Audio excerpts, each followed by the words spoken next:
Good morning, Kayla Olson, FTO paramedic for our department. How are you? I'm fine. How are you doing? Good. Well, thank you for joining me on this Monday morning, June 29th, 2026. I'm honored to join. Yeah. As, like I said, Chief Proctor's fourth favorite person. Fourth favorite person. I didn't say that.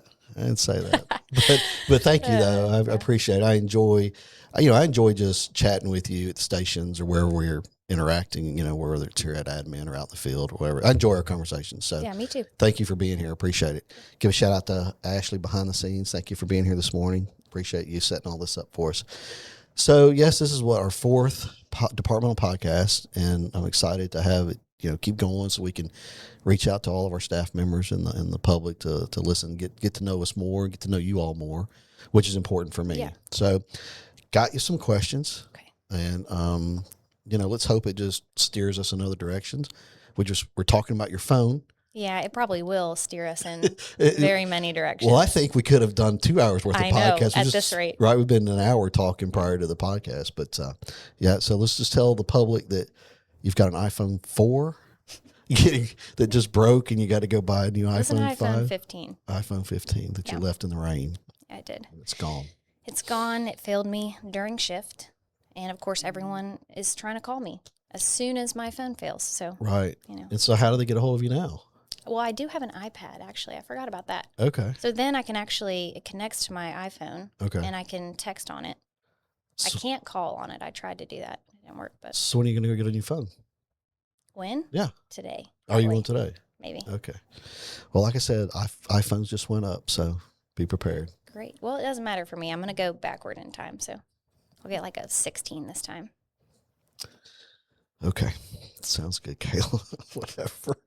All right. Well, let's just get down into it. So, I'll just kind of start all of them off the same way because I think it's important for our people listening and watching to get to know who you are. All right. So just tell us about Kayla Olson and tell us all you want us to know.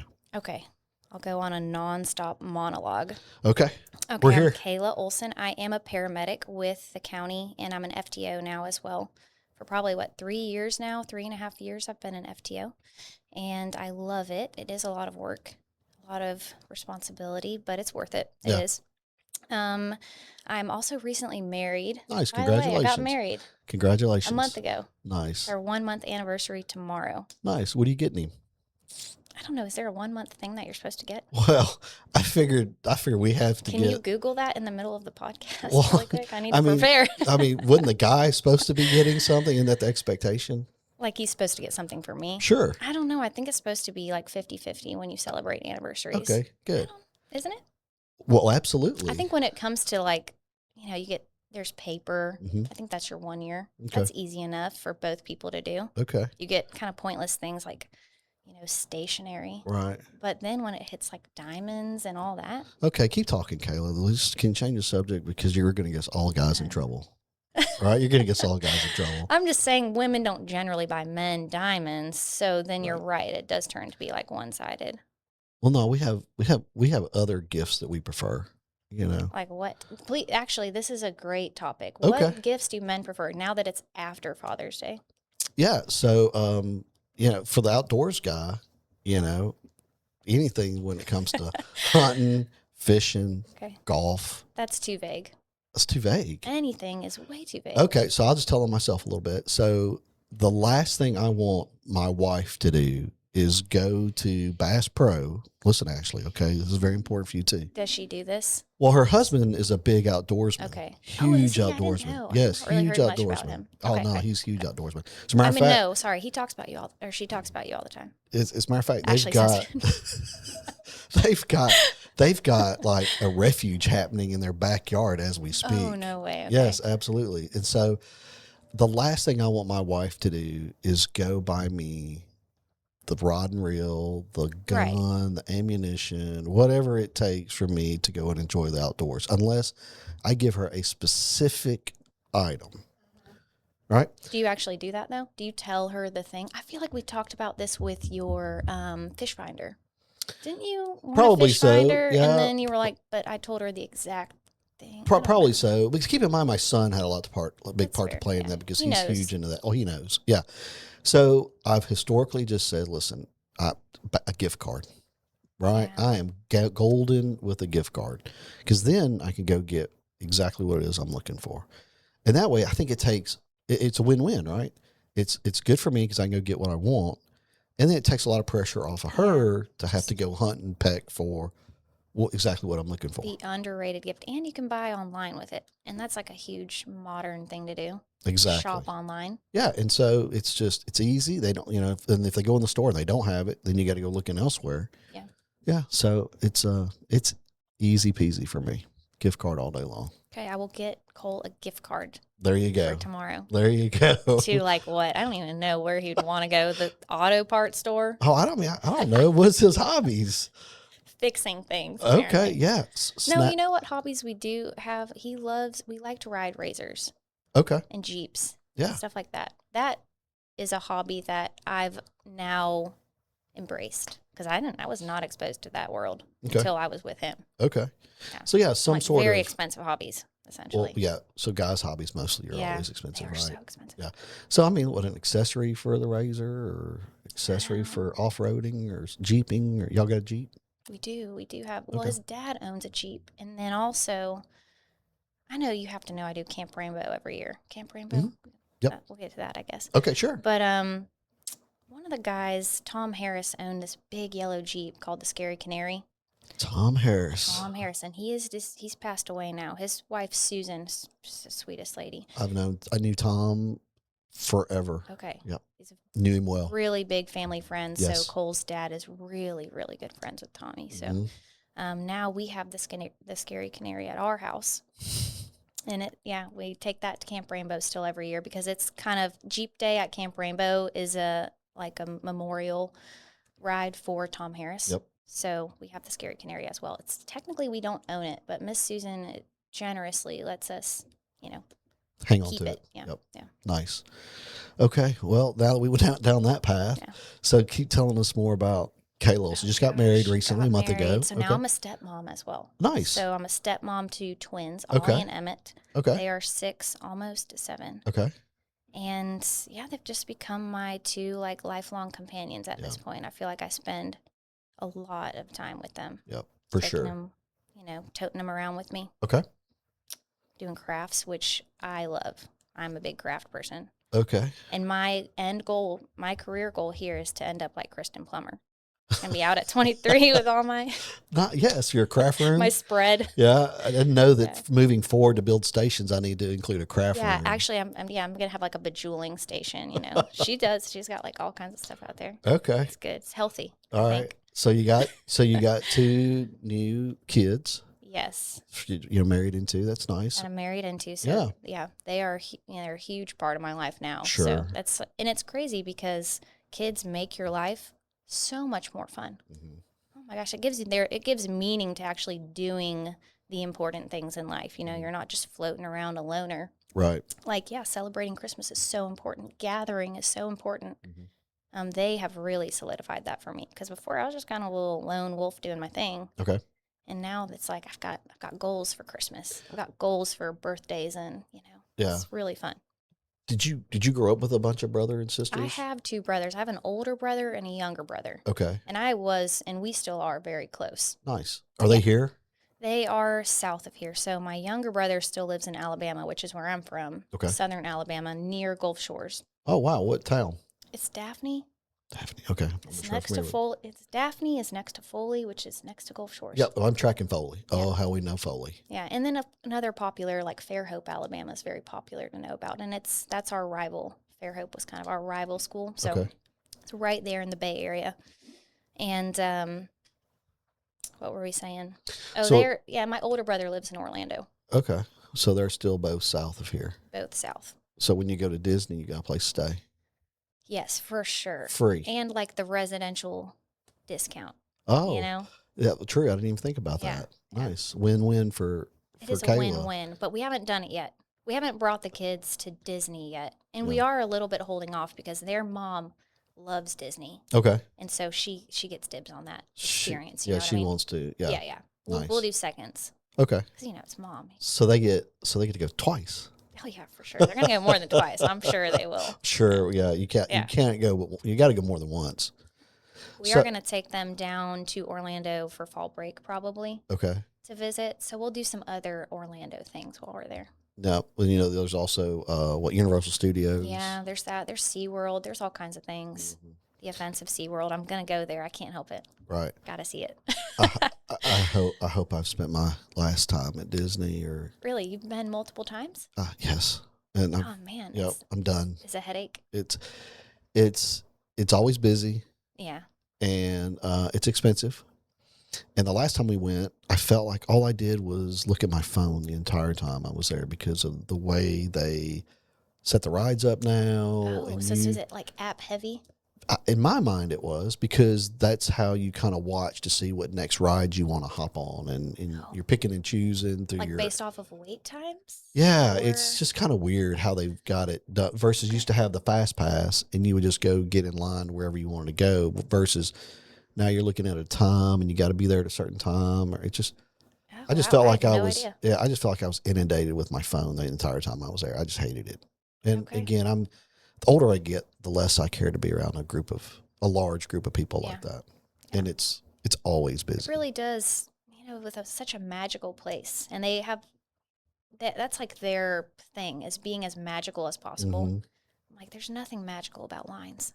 No, absolutely. And it's hot. Yeah. And It's Florida. It's humid. It's hot. yep. Sun is blazing. Yeah, I mean, if I have to go, if you said, look, where are we going to go? Which amusement park in Orlando we're going to go? It's probably going to be Universal. I mean, that's It's very specific. Universal. But if you could go to any amusement park, like in the country, Oh, I don't even know. I mean, you know what I've heard good things about Holiday World. You know who talks about Holiday World being so great? Jody Bryant. And he's like the king of vacation. He's the funnest person to talk to about vacation. yes, Truly. yeah, and Holiday World's like top on his list. Yeah, he said his kids love it. He said he brings his daughters all over, Yeah, to the Bahamas or, Yep. like actual vacations. the Caribbean. But still, they would want to go to Holiday World. Well, it's probably because they have free drinks and free sunscreen. They love free sunscreen. That's it. Oh, Yeah. wow, Yeah. Holiday World. Been there, done that too. You have. Yeah, Okay, years okay. ago when the kids were little. But I don't, theme park throughout the United States. I mean, I don't know. Just Universal to me was probably the coolest because it references a lot of movies, and there's a right. lot of that behind the scenes stuff that you don't normally would know. Because that's like where Harry Potter World is. Yes. Isn't it? Mhm. What other worlds is it? Like Marvel Universe? Yeah, And but I think that may be in their other theme park because they've Okay. got. I think it's Islands of Adventure is their other one. So they got Universal, and I think the other one's Islands of Adventure, which is another big theme park. I've never even heard of that one. Yeah, like I said, if you ask me, that's where I'm going versus Disney. Okay. And we just went a few years ago. My daughter went there for a dance competition. When she was a senior. She dances? She was a senior in high school, and they were wrapping the year up, and we went there for a competition. And yeah, when I left there, I was like, if I never come back here, we'll be just fine. Okay, and you have a son and a daughter. 2 kids? Well, You I have got another- 3. You got a third kid? Mm-hmm. Yeah. My wife had a son from a previous marriage. Okay, you have a stepson. He is 30. Let me get this right here. He's 32. Okay. He's 32. And my middle son is 22. And my youngest is 19. Okay, so your daughter is 19. She's just getting ready to start her sophomore year of So college. you recently went down for the dance About 2 years competition. ago. Yeah. Okay. Year and a half, that's whatever it pretty recent. was. Yeah, Yeah. right as she was getting ready to graduate high school, their national competition was in Orlando at Disney. So the ESPN Center down there is Yeah, where they had okay. it. Mm-hmm. Yeah, and like I said, when I left there, I was like, I hope I don't have to come back anytime soon. I didn't lose anything down there. Not magical at all. No, not for me. It was not for me. It wasn't. But Hopefully, from a child's perspective, it's like the most glorious place on earth. Yeah, but at I least can- it can hold that. But what I can tell you though, it's funny you mentioned this a minute ago about spending time with the kids and how you feel from a parental standpoint, spending time with them. Yeah, when they were young, as yours are, I remember that, but I don't remember it very vividly. Okay. But I feel like my time with my kids got better from a relationship standpoint when they got older, because I felt like that the conversations we would have were more relatable. Yeah, you had more depth to Mm-hmm. your conversation. Yep. And I didn't have to feel like that if they had to go, if we were at a restaurant and they had to get up to go to the restroom, we had to accompany them. Yeah, right. You're not their babysitter anymore. That's right. They are more of a companion. Mm-hmm. And cool. I cherished those times as much as I did when they were young, but as they got older, I felt like we were able to mesh well and become more relatable. And I felt like our time together was, I'd much rather spend it with them than pretty much anybody else. Yeah, it's like a higher quality. It's not just, oh, let's go do a thing. You're actually experiencing things together at that point. Yeah, when you go out to dinner, it's enjoyable versus, pick up your mess or, finish all your food and all that. It's just more of like adult interactions, for lack of a better description. And I know you are still very close with Seth. Oh, yeah. As frequently as y'all go visit. Well, we try to. Area. Yeah, we try to. I hear about it all the time. Well, we do have that mutual relationship. I know. Rachel asked me, she said, well, what do you and Chief Proctor have in common? What are you going to talk about? I'm like, I guess we're going to talk about Ashton the whole time. Or one connection. Yeah, I got, that Seth and Ashton grew up together for sure, and they've been lifelong friends. And now they're rooming together in Knoxville, as Ashton now is a firefighter for Knoxville Fire Department. Just wrote him a character reference letter yesterday. What's he looking to do? Well, he just needs one for AMT school. Like, when you wrap up, you have to send your character reference so that they can know you're a good enough person to license. Okay. So that's what it was. And he's wrapping up his AMT. He's wrapping it up. Yeah, and mine is graduated college, and he is working still in the ER there at UT Med Center, working on his med school application. Okay, that's exciting. Yeah, he takes the MCAT in July. Okay. So crossing our fingers, he knocks it out of the park. I'm so sure he can get accepted. Will. He's very bright. Yeah, I mean, he really is. I don't know. He gets it from his mother. He doesn't get it from me. Got it. Understood. He's got to get it from his mother. He is a very smart kid. Actually, what does your wife do? Is she medical as well? well? She's a nurse. She's a nurse? Mm-hmm. Yep, she's a nurse. She's a case manager for the VA hospital. And so she works from home managing patients for the VA. Okay. So she helps the VA patients get what they need. That's awesome. Yeah, she's been a nurse. That's a noble job right there. Yeah, she's been a nurse as long as we've been together, probably close to 30 years. Wow. Yep. So, and what are you going to get her for a 30-year anniversary? Well, great question. So we're coming up. No, hey, great question. Since you're interviewing me on a podcast, so we will be married 25 years in September. Okay. So 25-year anniversary. Yep, we're coming up on our 25th wedding anniversary, and we are slated to leave and go to Montana. So Montana. we're gonna fly into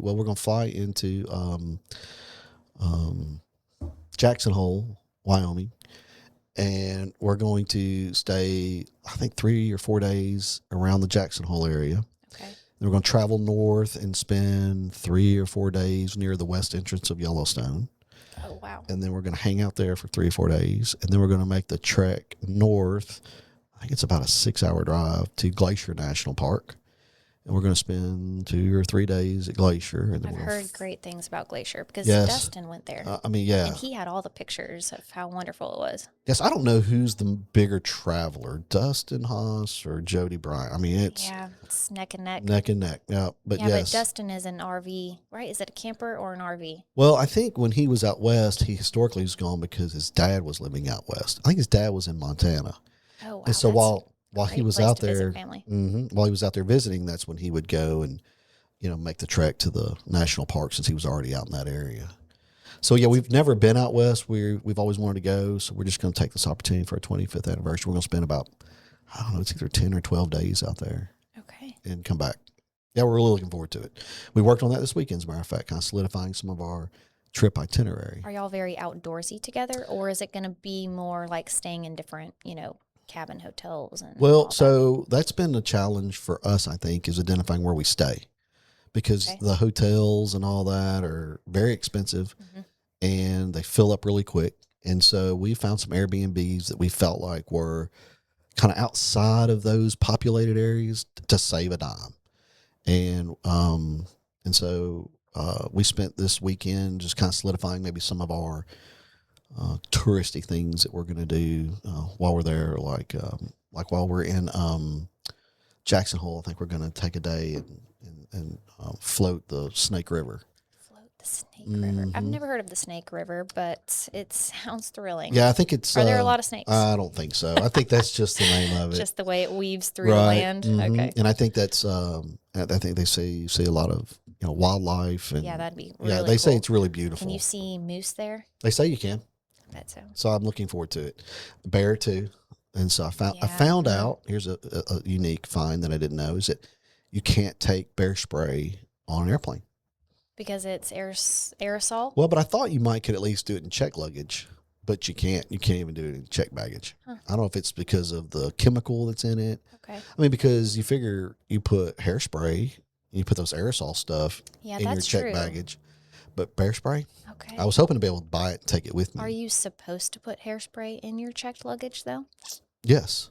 You can do that? I think people you have just to. lie about it. And they're like, no, there's nothing in here suspicious. No, I think I think you try to slide it in on your carry-on. Because even they get real weird about that if you try to mail like packages, and then UPS or USPS will be like, is there any batteries in here? Are there any aerosolized cans? Yeah. And you're like, nope. No, not at all.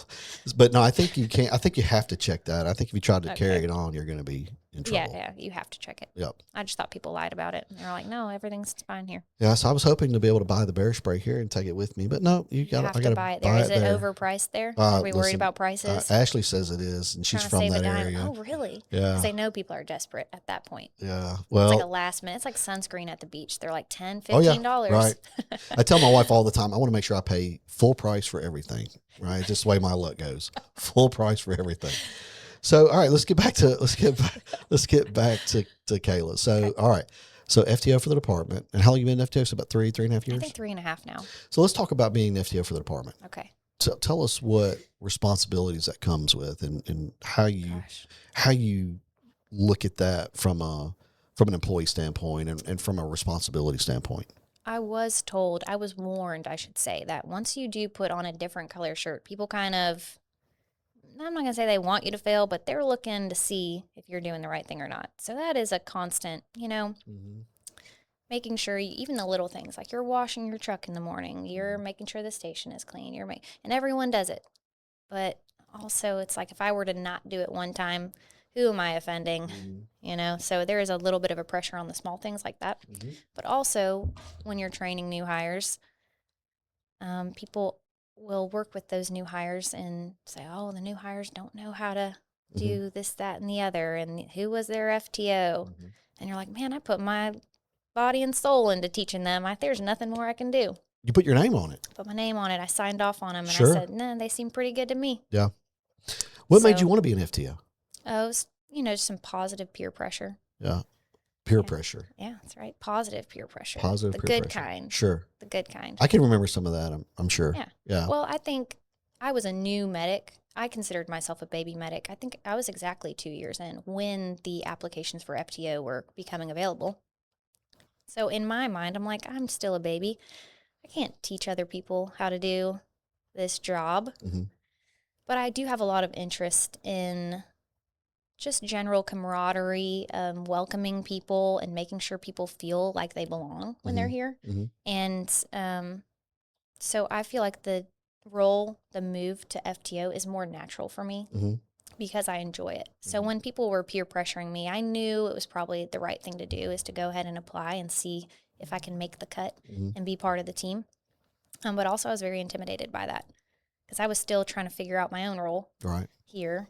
And I didn't want to seem too high and mighty beyond my years and people start judging me like, who does she think she is coming in here telling us how to do things. Sure. So, you have to kind of walk a fine line. You don't want to offend anyone, but also you want to be very helpful. Sometimes you have to be aggressively helpful because sometimes people are like, I'm good. Yeah. And you're like, no, I got you. Right. So what are some of the things as an FTO that you just strive upon? I mean, like some of your goals or my actual goals with FTO. Yeah. I think a lot of them are really happening because a lot of us FTOs all had similar goals. And then January going into the position of captain of training. And everyone all seemed to want that to excel and get better every year. And that is a huge thing I think that is happening here. So our training was becoming more serious and more diverse. Us holding FTOs to a higher standard. Actually having expectations for what is completed by FTOs and what is taught by FTOs and all of that. That is all coming to fruition, I think. So one of the goals that I think I have on a personal level is kind of just keeping that contact with everyone. I guess that's more of a peer support as well. But within the FTO role, you really get to reach out to people and get to work with different people, get to experience other people's habits and beliefs and opinions on medicine. And I feel very fortunate for that. There's people that come here from all kinds of different services and all different locations, and they have something to say about Montgomery County, whether it's good or bad or whatever their experience is. And I really like to make them feel like they can vocalize that. Whatever it is, we want to hear it, we need to hear it, or else we won't be better. Right. You know, sometimes people have only worked at Montgomery County EMS. They've never worked anywhere else. Right. And so to have just one solitary experience, you don't really know what you don't know, you know, so.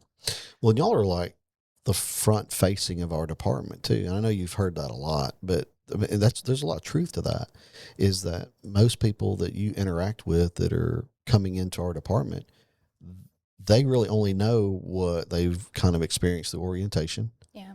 And then now they come to you all from a field training standpoint, and now they're hearing what you all have to tell them. And so they don't really have anything else to go off of. And so y'all are really the front facing of our department, which is very important for us as a department and for our new employees.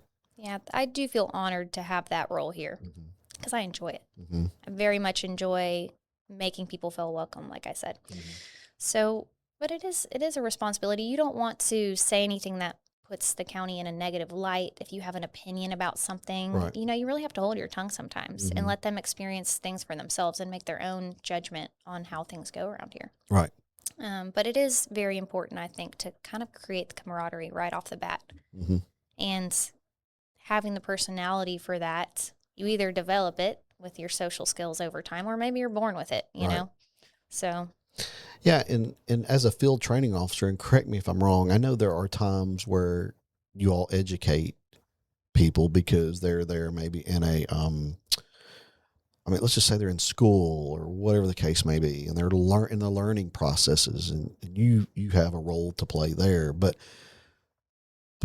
a lot of your responsibilities as a field training officer is taking that EMT or that paramedic that's already successfully completed the programs, and they have the license. Yeah. And we've hired them. Your role really is primarily just to ensure that they can safely practice their skill level for the department. So it's not like you're really trying to teach them how to be a paramedic or teach them how to be an EMT. You're just teaching them the roles, the regulations, the rules on how we operate as a department. And so you're really not teaching them how to be a provider. You're just teaching them how to be an employee. And so I think that's important for people to understand too. It's not when you sign off on them, you know, you hope that they can still be a provider, and you've watched them, you know, to do their assessments and do their skills through a small window of time. And that after you sign off on them, they go off and they become successful providers. But at the end of the day, you hope that they're going to be good employees. And that's really where you have to get down in the weeds with them. Yes, for sure. And I've been very fortunate. I've had some amazing new hires. I mean, they are just on it. They are enthusiastic about patient care. That's really what I look for is we're your employer at this point. We need to know, you know, we understand you're a paramedic, you were licensed, you're an AEMT, you were licensed, but now I'm like, what energy are you bringing for us? Do you bring a trustworthiness, a vigor for better patient care than the last patient care you did? Right. That kind of stuff, and just recognizing people's effort toward being a good employee. So yeah, I'm not here to judge you as your patient care decision per se, as long as it's within our protocols and expectations. Right. Yep. You know? Yeah. And so you also, as a field training officer, you step into a leadership role. You want to talk a little bit about that from time to time? Oh, yes. So sometimes I get to ride up. Mm. Sometimes I get to ride on the district supervisor vehicle. Right. How do you feel about that? I love it. I think it's a great opportunity to make contact with a lot of crews and kind of keep that, just kind of keep those relationships open. It was challenging at first. Mm-hmm. There's a little bit of imposter syndrome you get with that. Mm. I still get imposter syndrome. I'll get in that district. I feel like a child. I'm just like, let's drive around Clarksville. But it is such an opportunity. And one of the best opportunities I think I had was during all the ice and the snow. Yeah. Because people actually needed your help, not on like the normal things we do, like landing a helicopter and I need a district en route to this code. That's kind of the stuff we get used to doing. But I got stuck in the ice. And you're like, oh gosh.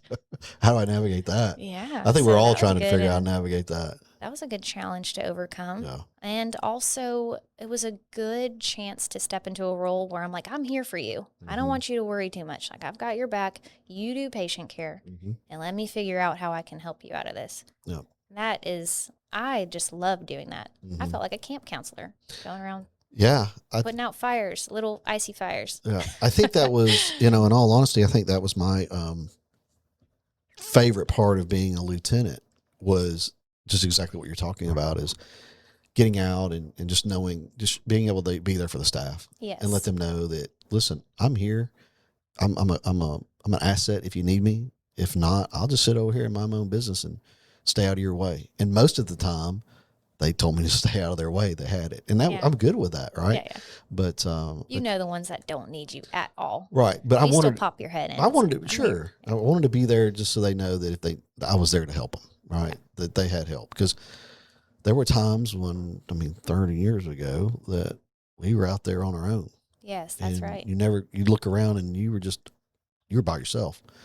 So it was nice to be able to say this, I'm here for you, or listen, this is a trick I learned that might be beneficial to you, and let me kind of show you this or tell you about this. And yeah, it was probably my best time as a provider here for sure, was being a lieutenant on the road. It is. It's a good middleman type of position where you get to still kind of be a red shirt and talk to people about what their concerns are and what their opinions are, and then you kind of I don't experience this role when I ride up district supervisor, but I don't get to sit in any like important meetings. But I would love to be able to. I would love to be a fly on the wall, just listen to what y'all have to say. Yeah, there's a lot of those that go on, it seems like, right? But they're all for the good. Yeah. They're all for the good. So let's ask. So you just mentioned a little bit ago that you're from Florida. Oh, I'm from Lower Alabama, LA. Right. It is right there by Florida. Yeah, LA. Sorry, I had Florida. Floribama. Yeah, good old LA. What brought you here to Clarksville and to Montgomery County EMS? It was actually the military. Okay. Because I was previously married. It brought me here to Fort Campbell. Okay. And I'm now remarried. But that is what brought me to the Fort Campbell area. I hope that you're still not. Yeah, that'd dual be a married. messy legal situation that'd be messy, I would be admitting on this podcast. Okay, yeah, let's hope you're not still dual married. Yeah, okay. But yeah, that's what brought me here. Okay.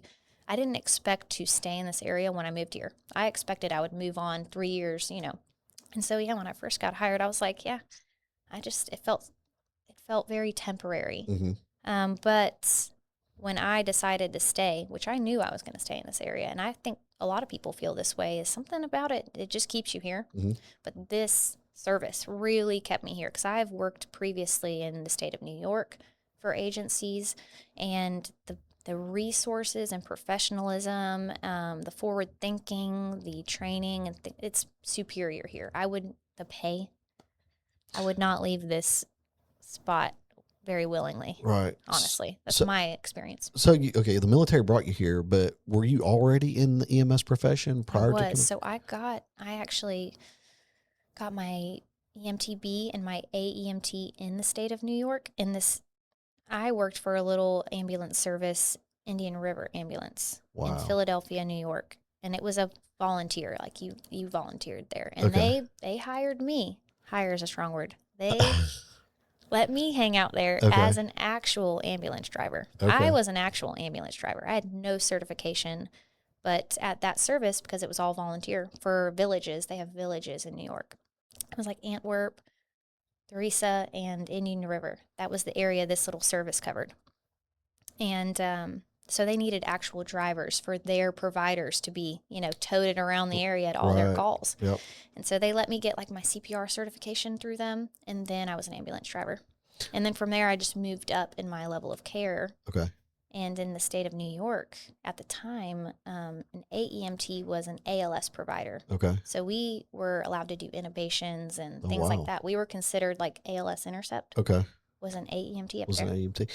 All right. Well, you still left some parts out. Okay. Okay, So if you were in LA. I moved to New York because of the military. Okay. All right. And that's where I got my certification. Okay. My first two. And then the military moved us down here. Okay. And that's how I got to Fort Campbell. I got my national registry done down here because New York didn't recognize national registry. They just did their own state thing. Okay. And so I got that here. And then I started working here as an AEMT. So correct me if I'm wrong, but we're missing another piece of your Really? education too, right? Like my college years? Yeah. I did go to Auburn University. Okay. That's right. There's that. There's that. There's yeah, that. I'm just thinking, EMS. Well, no, I mean, Yeah, I did go to Auburn. It's important because, you've got more education other than just right. EMS. I really enjoy science. And I was at Auburn for animal science. Okay. And at Auburn, man, I feel like, you know what I did before I went to Auburn? I worked at a dentist office, and they trained me as a dental assistant. That was my very first, actual job. Oh, wow. So I did dental assistant. That was cool. Okay. And I was like, I'm not making a career out of this. People's mouths are a whole other world. I can only that imagine. I don't want to be part of. Right. Okay. So then after that, I did that right before college. And then I went to Auburn. Okay. And I did animal science there. And I did a class, it was called horseshoeing and biomechanics. And that's how I got into, I had a class where we just shoed horses. We trimmed and shoed horses. The ones that Auburn has its own stables because they're a huge agro school, school. And so they have cow farm, right, poultry production and all that. And then they also have stables that they keep all their horses.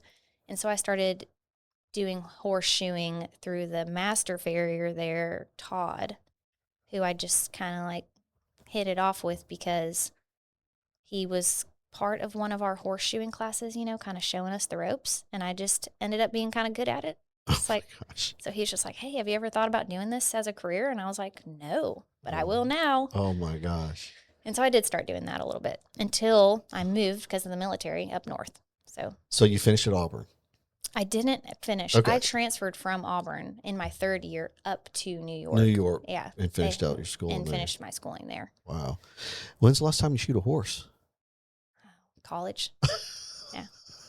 College. You're not throwing that out there for... No. If you expect anything from me, you're going to be if you got a horse really named to have shoe. Never done hot shoeing. Only cold shoeing. People don't. That's hilarious. All right. So then you came to work here and been here now how long?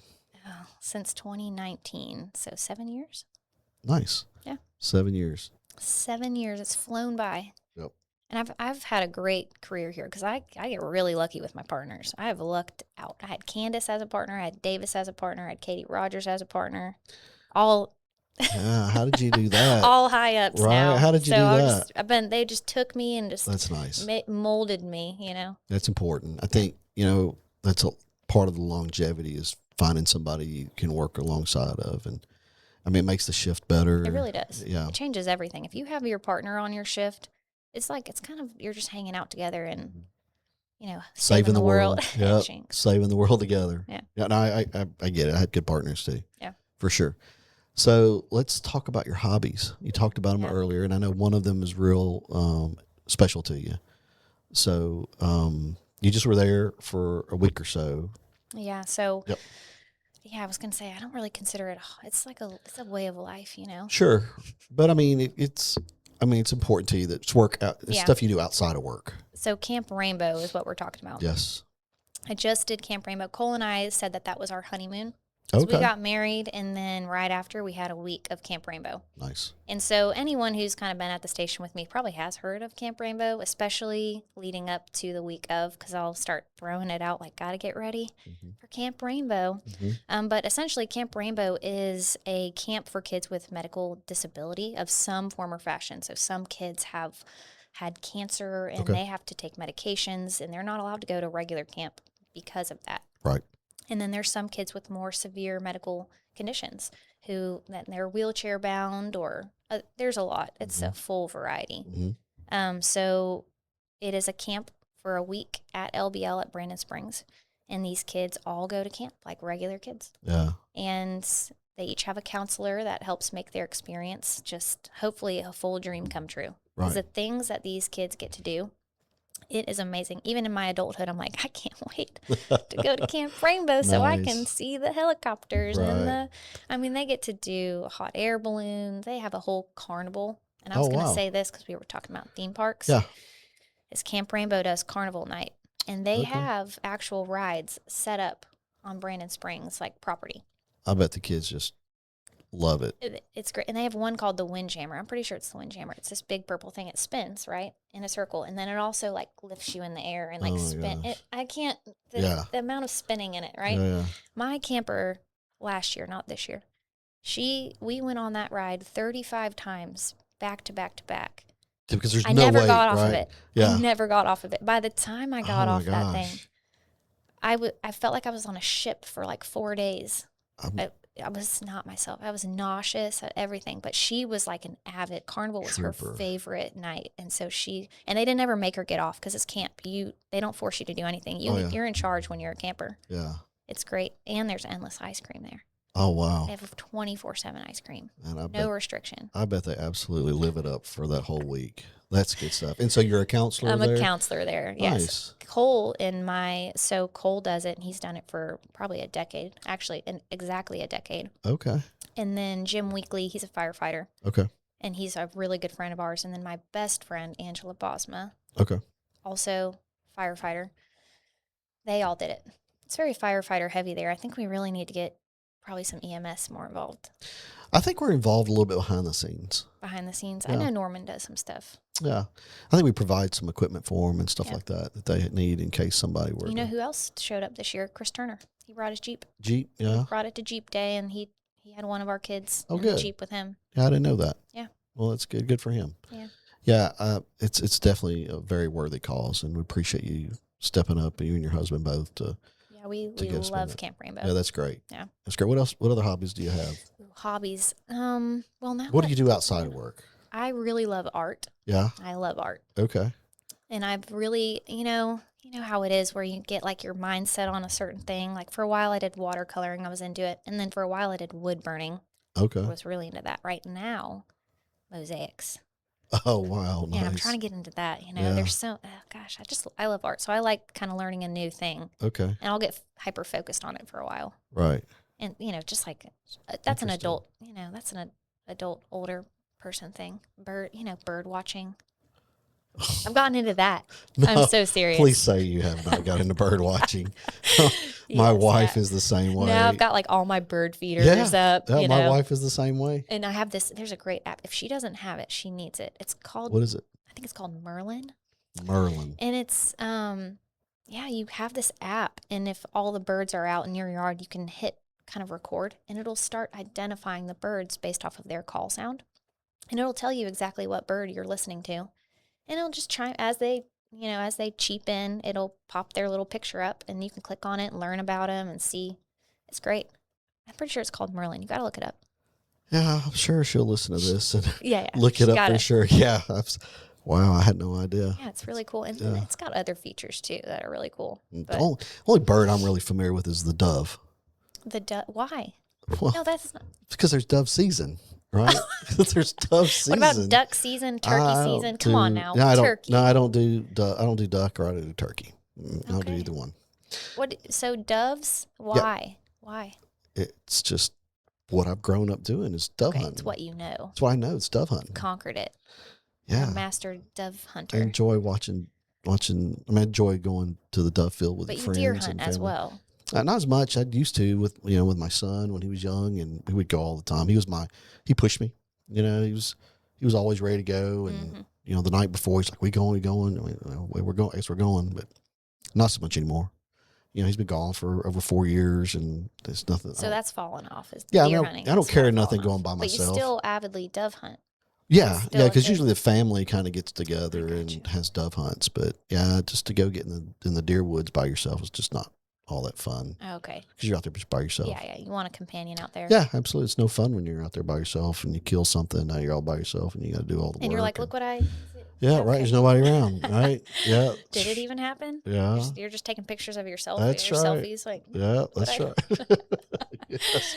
Yeah, so that's all right. Bird watching, interesting. Yeah, I've gotten I did not kind of some old lady hobbies. I did not see that coming. Tending to my flower beds. That's another pulling one. Weeds. Yeah, pulling weeds. I did. Yeah. I did that the other day, and that's how my phone is broken. That's how your phone's broken because the rain. Because the rain.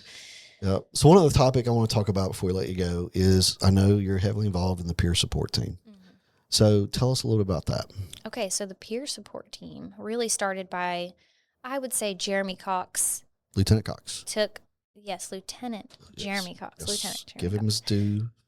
Really ran with the idea of creating a support team for the employees here and all the things that we experience in this very unique career field. Yep. And so he really took the lead on that, but also there were a couple others, Angie Webb and Rachel Turner, who are very passionate about that as well. And they've kind of created like a super team to make the peer support team happen. Yep. And it has been like totally eye-opening. That is one of the things I feel like there is a great responsibility there with the peer support team. Yep. Because, mental health, I know everyone knows mental health has that stigma about it, right? And that we're really breaking, I feel like, in modern times. And we're fortunate for that. The peer support team is because people are very willing to humor us and talk to us and engage with us. I feel like it's been incredibly successful. Yeah. We're blessed to have it for sure. The people that work here are just so accepting of that change and very supportive. Honestly, very supportive of like, yeah, this does need to happen. Even people who are like, maybe I wouldn't personally use it because I'm not comfortable. I still think it's important for others. There's plenty of people that are like that. Yep. They have the interest of others at heart, even if not for themselves. Well, and the thing about it is that historically we didn't have it, and now we do in case somebody needs it. Right. And it's there. It's there. Absolutely. It's a safety net. Yeah. We're every year we try to get together, make new goals for the year to keep it consistent, to make it better, to really try and figure out what people here need from us and not just have our own agenda that's not even relevant. Right. But it is a very important part of this job is realizing the mental impact, on your overall health, the wellness of you and then your family, because you go home to them every single day. And they bear the brunt of a lot. They bear the brunt of a lot of your, mental hiccups that they are at home trying to navigate. Right.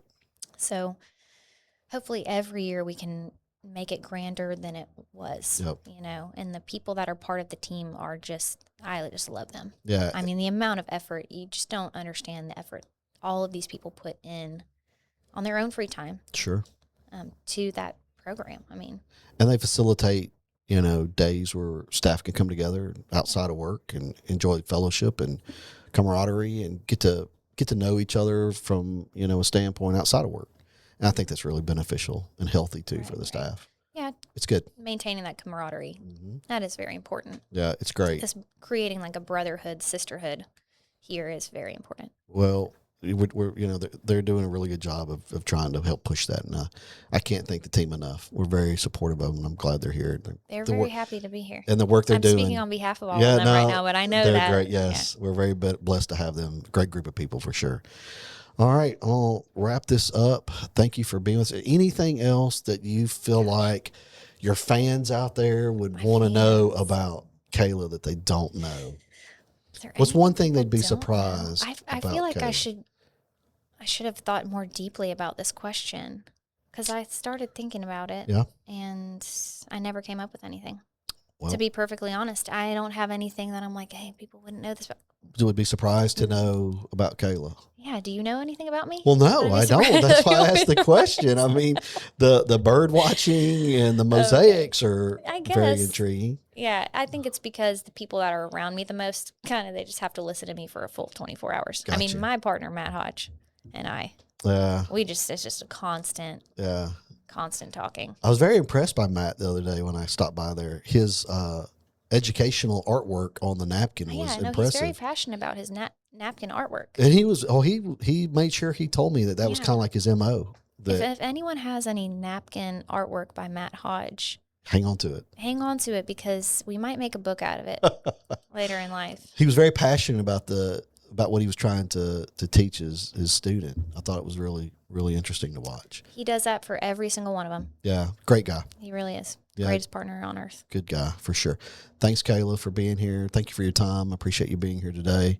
Ashley, as usual, thank you for being here. Thank you, Ashley. And look forward to next month's. Thanks again, Kayla. Thank you. Appreciate it. Have a good day. Thanks. See you.